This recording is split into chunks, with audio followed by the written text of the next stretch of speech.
Bismillah. Assalamualaikum warahmatullahi wabarakatuh. Dan alhamdulillahillazi arsala rasulahu bil huda wa dinil haqq. Anasa semuanya, kaifa halukum? Ya, semoga kita semua ya selalu diberikan kesehatan oleh Allah ya, dan jangan lupa selalu senantiasa berdoa kepada Allah Taala.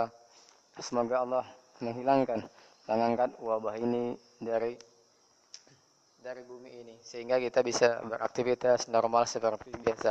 Anak-anak Ustaz semuanya, insya Allah ini ada kabar gembira. Ya, tahun depan ya rencananya insya Allah kita sudah mau belajar tatap muka seperti biasa. Namun ada aturan-aturan yang harus diikuti ya. Kita apa saja aturannya kita tunggu saja tahun depan. Uh, kita lanjutkan kembali pembelajaran kita hari ini yaitunya masih tema 5 subtema 3 pembelajaran ya 3 hari ini insyaallah pembelajaran 3 sampai 4.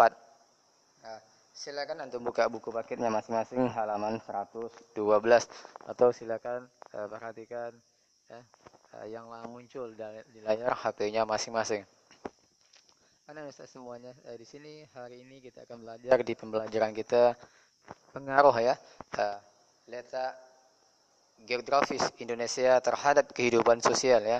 Karena Indonesia itu memang kita sudah belajar ya letak geografis Indonesia. Yang kedua menjelaskan pentingnya persatuan dan kesatuan masyarakat yang berbeda latar belakang sosial dan budaya.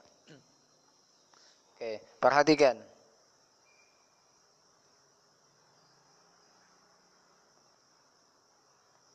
Perhatikan gambar yang saya lingkari tadi. Di sini merupakan ya contoh-contoh ya kerjasama ya yang dilakukan di dalam sebuah masyarakat ini tanpa memperhatikan ya perbedaan suku, agama, budaya dan tingkatan sosial ya.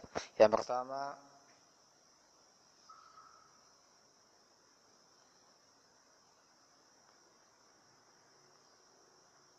adapun gambar yang pertama merupakan kerja bakti membersihkan sungai.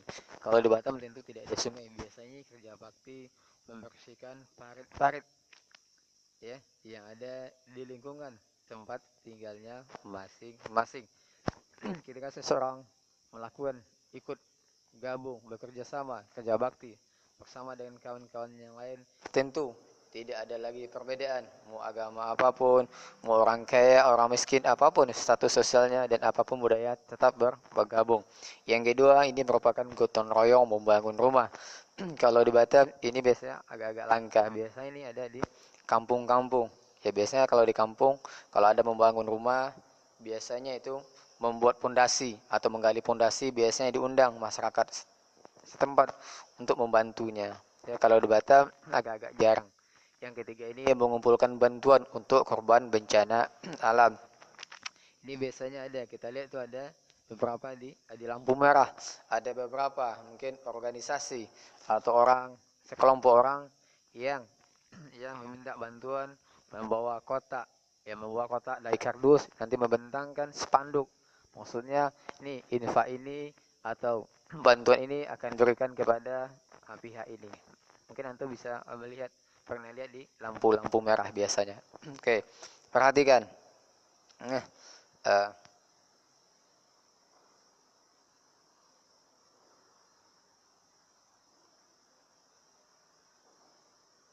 Oke, pengaruh letak geografis Indonesia terhadap kehidupan sosial budaya masyarakat ya. Uh, Letak geografis Indonesia itu sangat strategis, yaitunya yang mana dia diapit oleh dua samudra ya, diapit oleh dua samudra dan terletak di antara dua benua ya. Samudra apa saja masih ingat? Samudra apa? Yaitunya Samudra Hindia ya, Samudra Hindia dan Samudra Pasifik, dan terletak juga di antara dua benua yaitunya ya benua Asia dan benua Australia. Perhatikan di sini ya, letak strategis ya, terdapat di persilangan ya, posisinya silang. Atau melihat gambarnya ya, di persilangan ya. Letak yang tadi yang sangat strategis ini memberikan pengaruh yang besar terhadap sosial budaya, ya, yang mana ya akibat letak Indonesia yang strategis ini kita ambil di Batam, karena Batam berbatasan langsung dengan negara Singapura, yang mana negara Singapura adalah negara yang maju sehingga memberikan dampak kehidupan yang baik terhadap masyarakat Kota Batam. Contohnya apa? Karena negara Singapura memiliki banyak negaranya, banyak masyarakatnya atau warga negaranya pengusaha, memiliki uang sehingga dia memberikan saham, membuat perusahaan-perusahaan di Batam, terutama di Muka Kuning, sehingga memberikan dampak kehidupan sehingga lapangan kerja tercipta, sehingga tingkat pengangguran di Batam khususnya itu berkurang. Dan juga tingkat sosial budaya, ya, karena Batam tadi dengan Singapura terletak sangat dekat bertetangga, juga memberikan dampak sosial. Maksudnya seperti apa? Kalau antum yang sudah pernah pergi ke Malaysia, perhatikan di sana budayanya.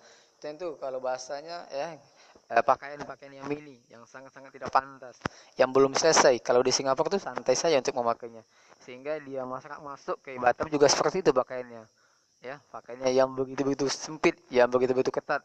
Dan begitu juga Batam khususnya terpengaruh banyak masyarakat Batam, khususnya wanita. Saya tidak tahu apakah itu muslim atau non muslim, ya, mencontoh pakaian-pakaian yang digunakan oleh masyarakat atau warga negara Singapura. Itu dampaknya, ya, dampak kehidupannya tadi, kehidupan ekonomi, dapat membantu ekonomi atau menunjang perekonomian masyarakat Kota Batam. Dampak kehidupan sosial budayanya terjadinya, ya, percampuran atau terjadinya, ya, dampak negatif. Ya, masyarakat Batam banyak mencontoh pakaian-pakaian yang digunakan oleh warga negara Singapura. Oke, karena Ustaz semuanya, ya, wilayah Indonesia itu merupakan terdiri dari ribuan pulau, ya. Ya, karena Indonesia itu adalah negara kepulauan. Negara kepulauan yang dipisahkan oleh selat, ya. Apa itu selat? Selat itu adalah perairan yang sempit yang menghubungkan dua perairan yang besar. Kalau saya bahasakan, kalau selat ini bahasa lebih sederhana, ibarat parit. Nanti kiri kanan terdapat daratan, ya.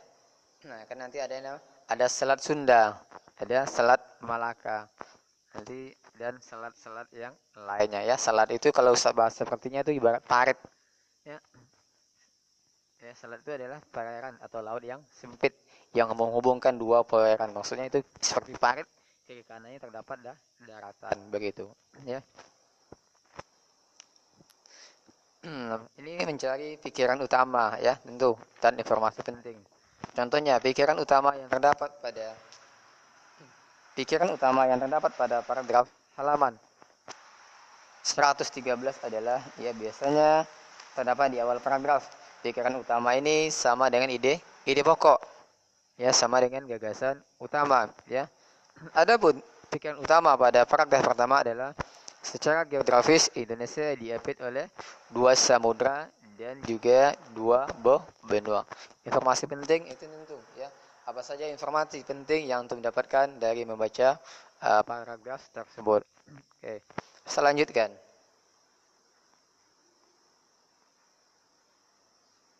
Ini tentang membuat clipping, ya. Clipping ini gampang sebenarnya. Membuat clippingnya tinggal memotong gambar-gambar yang terdapat di koran, ya. Kita samakan contoh tentang apa, ya. Tentang kegiatan sosial gotong royong, ya, tinggal potong, cari koran yang ada tentang peristiwa gotong royong, nanti ditempel, nanti tinggal dijilid, ya. Kita lewatkan sini, ya, membuat clipping.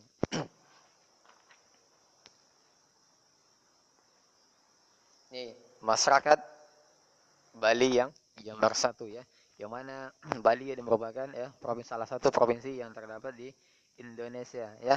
Masyarakat Bali ini pada umumnya, ya, masyarakat non Muslim, ya. Kalau agama dominannya, ada mayoritasnya adalah Hindu, ya. Bali itu agama mayoritas masyarakatnya adalah Hindu, bukan berarti Islam tidak ada. Walaupun seperti itu, walaupun mayoritasnya Hindu, tapi mereka tetap menghargai, ya, agama Islam. Ini salah satu contohnya, ya. Di masyarakat Bali itu ada namanya polisi adat, ya. Polisi adat. Ya, perhatikan di sini ini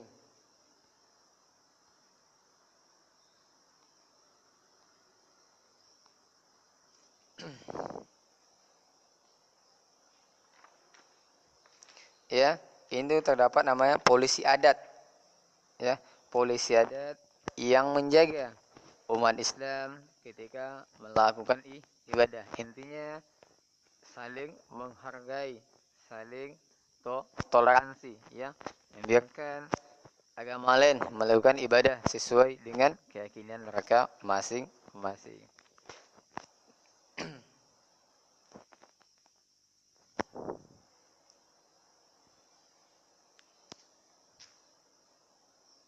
Ya, yang polisi tadi, yang polisi ini bukan polisi beneran, ini polisi adat, disebut juga dengan pecalang, ya, pecalang atau polisi adat yang membantu mengamankan kegiatan-kegiatan hari besar keagamaan lain, khususnya hari besar agama umat Islam.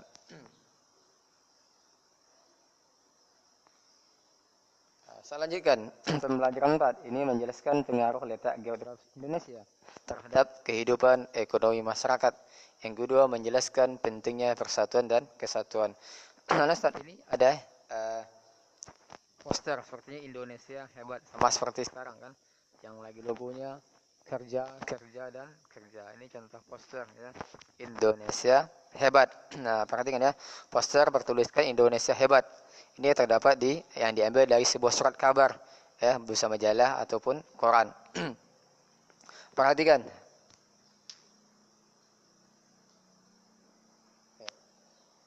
Potensi Indonesia sebagai negara maritim dan agraris, ya. Nah, ingat ya, agraris itu mata pencarian ya. Penduduknya mayoritas itu petani. Maritim apa? Wilayah lautannya lebih besar, lebih luas daripada daratan. Oke. Karena Ustaz, karena wilayah Indonesia itu yang sangat luas, mulai dari Sabang sampai Merauke, dan wilayah kita lebih luas lautan daripada daratan, sehingga menyimpan, ya, kekayaan alam, ya, menyimpan kekayaan alam yang bisa dimanfaatkan oleh masyarakat sekitarnya. Contohnya di sini, dan juga kita memiliki laut yang luas sehingga bisa dijadikan jalur-jalur transportasi laut oleh beberapa kapal untuk membawa, ya, hasil-hasil pertanian atau membawa kebutuhan masyarakat, ya, membawa kebutuhan masyarakat di sebuah pulau atau di sebuah daerah. Perhatikan di sini.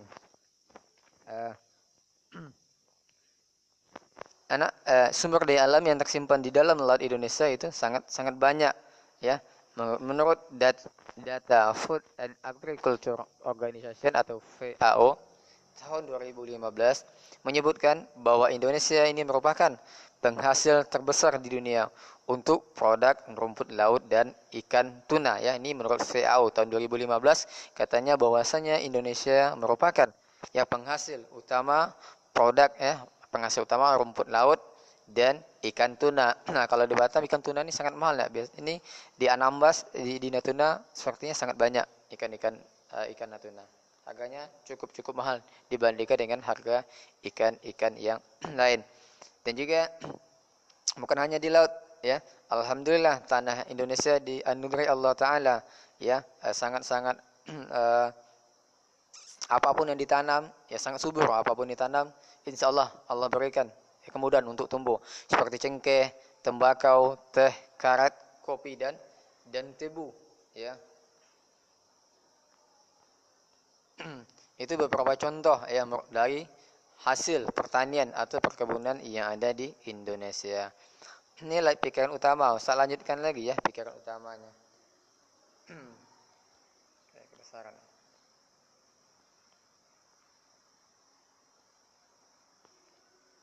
Oke, wawasan Nusantara. Apa itu, ya? Wawasan Nusantara, ya. Nah, sini ada garis bawah ini.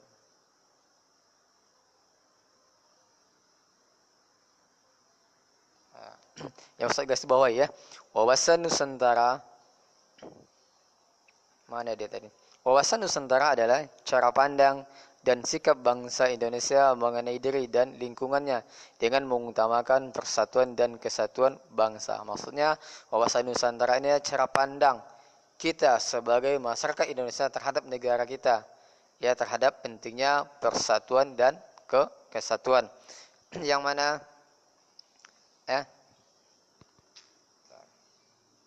Indonesia semuanya seperti tadi, bangsa Indonesia merupakan wilayah yang luas, terbentang dari Sabang sampai Merauke, dan terdiri dari jajaran pulau yang dikelilingi oleh laut besar dan laut kecil, ya. Wilayah Indonesia itu merupakan paduan, ya, terdapat paduan antara daratan, laut dan udara beserta seluruh kekayaan alam yang ada di dalamnya. Keadaan ini telah disampaikan oleh bangsa Indonesia kepada forum internasional dalam bentuk deklarasi Juanda.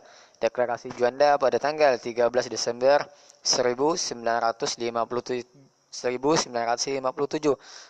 Deklarasi Juanda tersebut berisi tentang penegasan yang menegaskan bahwa seluruh kepulauan, perairan dan udara di atasnya yang mengelilingi dan berada di antara pulau-pulau Indonesia merupakan satu kesatuan. Maksudnya apa? Deklarasi Juanda ini menegaskan kepada negara lain, ke bangsa lain bahwasanya, ya, daratan, lautan dan udara yang terbentang di atasnya merupakan wilayah, masuk ke wilayah kesatuan negara Republik Indonesia, masuk ke wilayah Republik Indonesia, tidak bisa dipisahkan. Oh, ini wilayah Kalimantan, tidak bisa terbang pesawat Sumatera, nggak boleh. Begitu maksudnya, menjelaskan atau menegaskan bahwa Indonesia terdiri dari daratan, lautan dan udara yang terbentang di atasnya merupakan satu kesatuan yang tidak dapat dipisahkan. Oke, perhatikan di sini. Dalam pembangunan nasional, wawasan Nusantara mencakup perwujudan Kepulauan Nusantara sebagai satu kesatuan politik, sosial dan budaya, serta ekonomi dan pertahanan keamanan. Dalam kesatuan ekonomi, wawasan Nusantara mencakup, pertama, ada 4. Semua kekayaan yang terdapat di wilayah Nusantara merupakan modal dan milik bersama bangsa. Intinya, semua kekayaan alam yang ada di Indonesia merupakan ini milik bangsa Indonesia. Ya, tidak boleh diambil oleh negara lain kecuali mereka menanam saham atau mereka menanam modal, nanti mereka kelola. Yang kedua, tingkat perkembangan ekonomi harus seimbang untuk seluruh wilayah Indonesia. Ini pengennya seperti itu. Tingkat perkembangan ekonomi harus seimbang untuk seluruh wilayah di Indonesia. Namun ini sepertinya belum terlaksana dengan sepenuhnya, karena masih banyak ketimpangan sosial. Masih banyak di provinsi tertentu maju dan beberapa provinsi yang lain masih ketinggalan. Ini semoga aja pemerintah kita bisa meningkatkan ekonomi di seluruh wilayah Indonesia dengan cara seimbang. Yang ketiga, kehidupan perekonomian di seluruh wilayah Nusantara merupakan satu kesatuan ekonomi yang diselenggarakan sebagai usaha bersama atas azas kekeluargaan. Maksudnya ini, kehidupan perekonomian yang ada di wilayah Indonesia dari Sabang sampai Merauke merupakan satu kesatuan ekonomi yang diselenggarakan secara bersama atas azas kekeluargaan. Oke. Insya Allah hanya ini yang bisa saya sampaikan, ya. Insya Allah tinggal 2 pembelajaran lagi, Ustaz. Semoga bermanfaat, ya. Apabila dalam penyampaian materi ini ada yang kurang paham, ada yang kurang jelas, silakan dijapri. Nanti insya Allah Ustaz akan balas, akan jelaskan lebih jelas lagi. Semoga bermanfaat. Subhanakallahumma wa bihamdika asyhadu an la ilaha illa anta astaghfiruka wa atubu ilaik. Assalamualaikum warahmatullahi wabarakatuh.